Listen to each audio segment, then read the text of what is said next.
All right, hey everybody, welcome back to the channel. Corey here with Grams and Pops Vintage. With this being the new year, Grams and I decided we wanted to make a video to possibly help other people trying to get into reselling this year. And we decided the best way to do that is just to list out 10 of the things we wish we had known before we started reselling. As always, we've still got orders to pull. We are in the middle of a snowstorm right now, so we're not sure the post office is going to be available. But we've still got to get orders pulled and packed up just in case we are able to get out of here in the morning. So let's do that, and we'll talk about some of the things we wish we had known before we got started. All right, the first thing we got to grab that needs to get out of here is a little Haynes repair manual. So let's go grab that. And we can talk about the first thing we wish we had known, which is don't underestimate the space that it's going to take to actually do the reselling you want to do. So here's this book that's going out today. It's not in the greatest shape, but it is complete, and none of the pages are ripped up too bad or anything. That sold for $5 plus shipping, and we've got about 50 cents in that book, so get that out of here. In terms of space, we started reselling from a spare office room in our business in town, and we have since, probably within the first 30 to 60 days, we outgrew that space. And you kind of see we have a bunch of space here. Not everybody's fortunate enough to have the kind of space we have, and we understand that. But know what you're going to resell and kind of guesstimate what you have space for, and don't box yourself into a corner by getting too much inventory. Listed or unlisted, it doesn't matter. You still have to have room for it in order to sell it. So that's the number one thing we wish we had known. We severely underestimated the space we would need, and we had to relocate and reorganize this space really quickly. All right, the next thing going out is this 39-piece, like 1999 Grandeur Noel Christmas Village set. It's too big to take the camera with me, so I'm just gonna go grab it. All right, so that's the one right there. And it is as big and heavy as it looks. So that'll be probably a UPS shipment. We got that at a citywide garage sale in Orange City, Iowa. We paid $25 for that. It's all complete. Everything's there. We got $125 plus shipping for that. And then we have a lot of two snowmen. These two guys right here. All right, so we've got this guy here, little cardinal on top of his head in a nest. And this guy with little heart balloons and a lantern here. So we had about $1.38 in those two together. And as a pair, they sold for $12 plus shipping. All right, now we've got a little, like, Bill Murray Caddyshack bobblehead here. Carl Speckler. We got about $2 in that from a garage sale. And I believe we took an offer on it just today for $25 plus shipping. All right, so probably the next thing we wish we had known about is that there will be slow times. And we have been in e-commerce before. We knew there'd be slow times. But with eBay, it seems like they're a little bit more extreme and a little bit more slow. So when it's slow, it's like really slow. Got this little Beyblade launcher thing here that sold. But yeah, you really need to be thinking ahead for those slow times, time management wise, and just allocate your capital well. Make sure you have money there to be sourcing. Make sure you have money there to be living off of if you're doing this as kind of a full-time business. There are going to be some really slow times and some really good times. I wish everything was as good as the fourth quarter, but unfortunately it's not. And that's okay. You just got to know that that's coming, and you just have to manage your capital accordingly. The little Beyblade launcher we had 50 cents in. It just launches those little wheel disc Beyblade looking thing, or yeah, they're called Beyblades, I think. I think I'm saying that right. Sold it for $8.75 plus shipping, and that was just going in a padded envelope. And then we had some mop refills. And I believe we got these at a bin store for $1 a piece, and we sold them in 2-packs. So they get 2 of those. So we've got $2 in those, and that's $10, but those will just go in just a normal poly bag, and they'll ship right out. And then we've got a couple things from our weed blower that we disassembled and sold for parts. It's a little Ryobi gas-powered leaf blower. We've got a little ignition cover. Sorry, that one's actually like an air filter cover, and then we have an ignition module. I believe we paid $20 for the entire weed blower or leaf blower. We parted it out. I think we got close to 30 parts out of it that are sellable. But we figure we have about 90 cents a piece in these. This one was $19.90 plus shipping. This was $5.75 plus shipping. We'll get them together in a small first rate envelope box, or first rate shipping box, because they're under £1, I would say. So we've got all of our money back pretty much just in these 2 pieces. A little bit shy after fees, but we're close to having all of our money back with just these 2 pieces. All right, something else we weren't really prepared for when we started reselling is that when you do start reselling, kind of going to all the different sales and looking stuff up, you're going to notice resellers, like other resellers, you're going to notice them everywhere. It's going to be like shopping in a way you've never shopped before. You didn't know they were all around, but they're all around. Like, you're going to see resellers everywhere you go. We got this book going out here, and that's perfectly fine. There's nothing wrong with seeing those resellers everywhere. It's very tempting to get discouraged when you see all the other resellers kind of picking where you're picking, thinking they're more experienced, they're going to take all the good stuff, you're missing out. It's really easy to kind of go down that rabbit hole, and you don't need to. What we found out is, one, make friends with other resellers. If you see somebody and you see them look at stuff up on your phone, you know they're a reseller, try and make friends with them. You'd be surprised the kind of things that they don't get into or won't pick, but you might have a source for something you would pick. So make friends with resellers in your local area. You'd be surprised how well that could work out for you. It doesn't matter if you go into a place behind 8 of the best pickers in the world. There's a good chance that there's going to be something in there that you can find. There's a reason all these people have these massive storage units full of death piles that they don't have listed and they just can't. It's because there's so much stuff out there. You're never going to run out of stuff to pick, and no one picker is ever going to clean a place out so bad that you can't find something. Maybe they will on one particular sale, but there's always the next sale. So don't get discouraged when you see other pickers. Try and make friends with them. You'd be surprised how those relationships actually turn into more money over time. This book, we actually got this one at a garage sale. Actually, I think I picked this one up at a Salvation Army type thrift store. We paid $25 for it, and that sold for $10 plus shipping. Okay, the next thing going out is a little 99 grandeur. It's a Santa Claus. Grandeur Noel thinger. It's like about a 16-inch Santa Claus. And we paid $8 for him, and he sold for $27.50 plus shipping. Sorry, he sold for $27.90 plus shipping. And we have a Lamax Spotlight. Lamax makes a lot of little Christmas ornament type pieces and like nativity set type pieces. Kind of see in here. Bunch of little trees and stuff like that.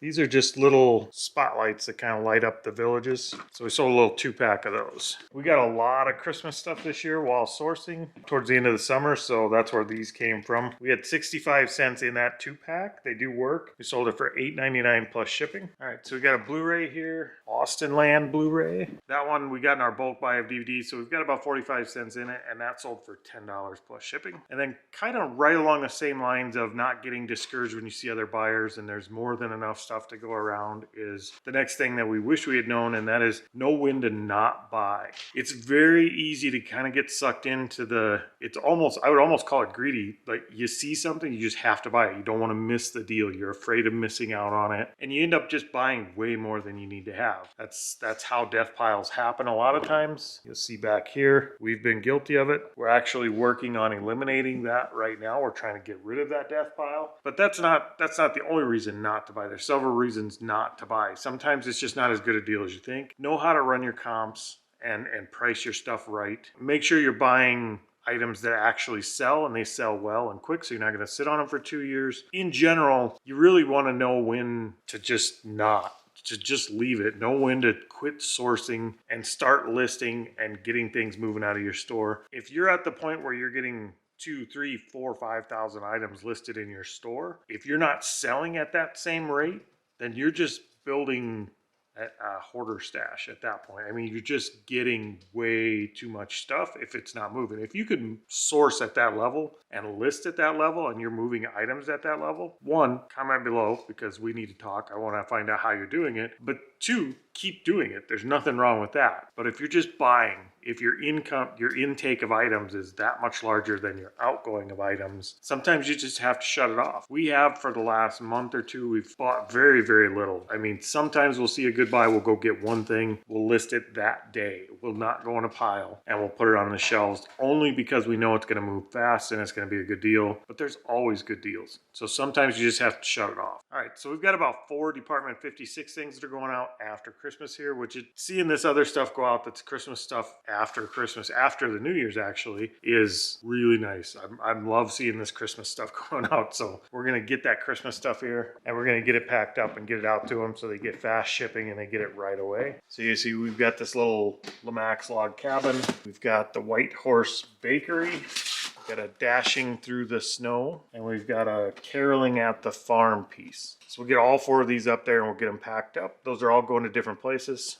All those Department 56 were actually part of a bulk buy we did. So we have maybe $4 to $5 a piece in them at this point. We're more than profitable on the Department 56 we did have. So everything we sell out of there at this point is just pure profit. It looks like the Caroling at the Farm piece, the little tractor piece, that one actually sold for $15 plus shipping. The White Horse Bakery sold for $13.99 plus shipping. Dashing Through the Snow, the little horse and sleigh piece, sold for $10.99 plus shipping. And the little Lemax log cabin, we actually bought that one separate for about 65 cents, and it sold for $14.99 plus shipping. All right, now we've got one of our little trolling motor jackets. If you've watched the channel before, you've seen us sell these before, so let's grab one of them. It's just it's a little cover for the cables on a trolling motor. We got a bunch of these at a bin store for $1 a piece, and we've been selling them pretty steady for 20 to 25 bucks a piece. And this one did sell at full price, so we have $25.50 plus shipping on this, and we bought it for $1. All right, now I would say probably the next most important thing, or I guess they're in no specific order, probably another thing we wish we had known more, is the time management aspect of what we're doing here. If you're gonna make a good run at this, make a schedule, manage your time, and discipline yourself to actually do the listing, do the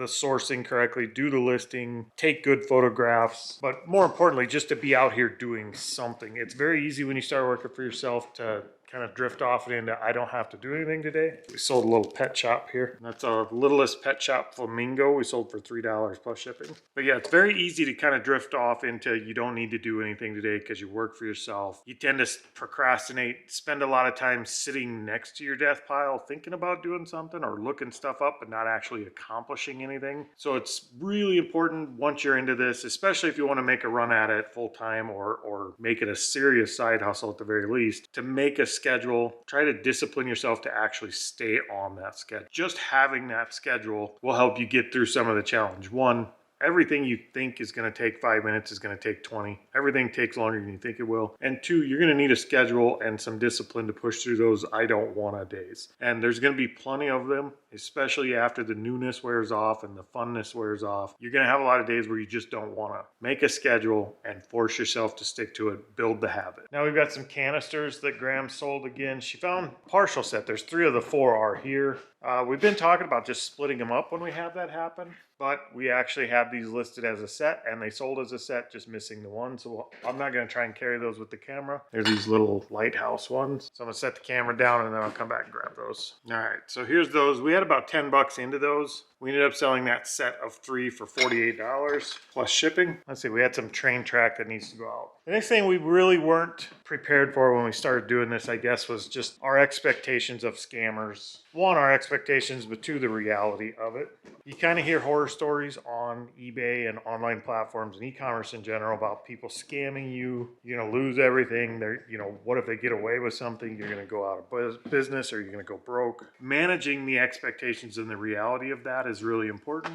All right, we got 65 cents in these little train track pieces, and that sold for $2.99 plus shipping on a Christmas sale we were having. So we'll get those in an envelope and get them out of here. With scammers on eBay, we found out pretty quickly it's just not as bad as most people think. 1, when you're brand new to eBay, yes, you might be the target of a few people trying to be unscrupulous, but if you follow eBay's rules, there's very little chance they're going to pull one over on you. And if they do, eBay stands behind you. So a few things you can do to kind of prevent that stuff is 1, never do any communication or transaction or anything off of eBay. If they give you a number, say, hey, contact me over here, or let's do this deal back here, never off of eBay. Everything needs to be done on eBay and through eBay. Some people might tell you that's just eBay trying to be greedy and make sure they get their fee, but it's just as much for your protection too. If they can get it done off eBay, you lose that eBay protection. So make sure communications and transactions and everything to do with the deal happens within the eBay ecosystem. Don't allow address changes after the sale. I've seen some YouTubers say it's fine. They've never had troubles with it. We're maybe a little bit overcautious on it,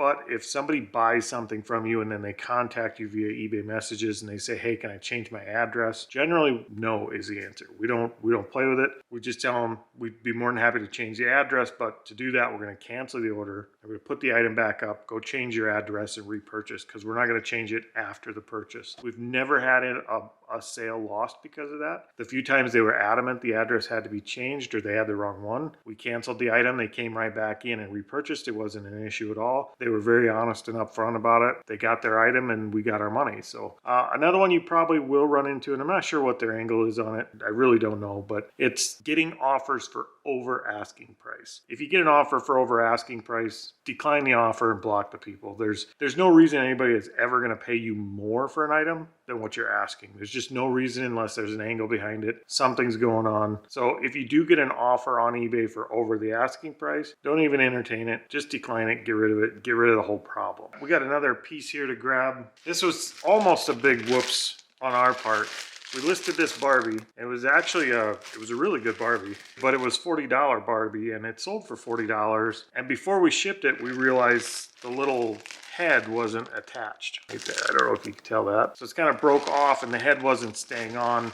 Rather than ship this and have a problem, we contacted the buyer. We let them know right away what was going on. We gave them 100% refund on their money. They contacted us shortly after and asked if they could just buy this as is. We found a little rip in the dress and the head's broken. They still wanted it because they're a collector and they want the outfit and the shoes and the accessories that come with it. So even with that happening, we still ended up selling this for $14.99 plus shipping as a completely broken Barbie, and the seller knows what happened, or the buyer knows what happened rather, and it's all documented on the eBay platform. So we turned a negative into a positive on this one, and that turned out really well. All right, then the next thing is don't overthink your photo setup. A lot of people getting into this right away think they got to go out and buy an expensive camera. They've got to get lighting set up. They've got to get these big umbrella and stand lights, and they need this big fancy setup to take pictures or a picture booth perhaps. You really don't need any of that stuff. We made the mistake, that's how I know it. See, we've got the umbrellas set up there, we've got a booth, but truth be told, we ended up not using these umbrellas 90% of the time. We used these little lights, these little LED strip lights that we went and bought from Ace Hardware for like 11 or 12 bucks a light. Short of that, a window with natural sunlight, a white poster board in a halfway decently lit room, and then just your cell phone camera. That's all you really need. So don't overthink it and go out and get a bunch of camera or photo equipment to try and get your setup for great photos. Good photos are important, but it's not expensive to get good photos. If you get money and you're making good income and you have the budget for that later down the road, go for it. But you don't let that be a barrier to entry. Don't let it slow you down. Another point I would make on eBay stuff, if you're not a photographer, maybe you just don't think you can take good photos, that's fine. I'm in the same boat. I am not a photographer at all. To get started, oftentimes when we're listing an item, I'll go on eBay and I'll look at other people's items that they've listed and try and get an idea of the kind of photographs and angles that they're taking with theirs. And I'll try to mimic that or even make it better. You'd be surprised how many horrible photos are on eBay. So it doesn't take a lot to make a better photo than what you're seeing. And then last but definitely not least is before you get going and before you go make a bunch of listings, understand shipping and shipping supplies a little bit. In the beginning, especially in the beginning, we had a tendency to kind of guess at a weight and a size, and we put that into the eBay listing and we put calculated shipping. And for lack of a better way to say it, we lost our ass on several products because of that. So understand what ships and what doesn't, the boxes they ship in, the kind of supplies you're going to need and what those weigh. And it sounds complicated, but it's not. If you follow a few simple rules, one, if it's under a pound, it's probably going first class. And if it's over a pound, it's probably going priority mail, unless it's a large object that kind of passes the size requirements or you got to start getting into UPS and stuff like that. But for the most part, you're going to deal with priority mail and you're going to deal with first class. Can't ship first class in a priority mail box. So just know if you have anything that says priority mail on it as far as the box, which if you're brand new, make sure that you go look on the USPS website. You can get all your boxes, your priority mail boxes and stuff for free. That's what all these down here are. We're not paying for most of those, well, any of those boxes. Anything for USPS boxes we're not paying for, but you have to ship by their rules when you use their boxes. So you can't go stick a first class shipment into a priority mail box because that's the one it fits. You got to put it in the right box. Spend a little bit of time, familiarize yourself with the USPS rules and the free boxes you can get, and get those boxes in and have them ready. but then also get your tape ready and your bubble wrap ready and have enough of that stuff on hand to where you can actually not run out in the middle of needing to ship. Feel free to check out another video we did. I'll put a link for it up here somewhere about where to get other free boxes from. There's not just the post office. There's other places you go around in your own community, no matter what community you're in, to find free boxes and free packing supplies. So have your packing supplies handy. Make sure you're not going to run out. And that about covers it. I'd say that's the 10 things we wish we had known more about before we got going. And it's probably the best 10 topics I could hit on and say inform yourself about before you jump in. That'll probably help you the most as you get going. We're going to get all this stuff packed up for tomorrow. Hopefully we can get to the post office if we're not snowed in too bad. And we'll see you guys next time.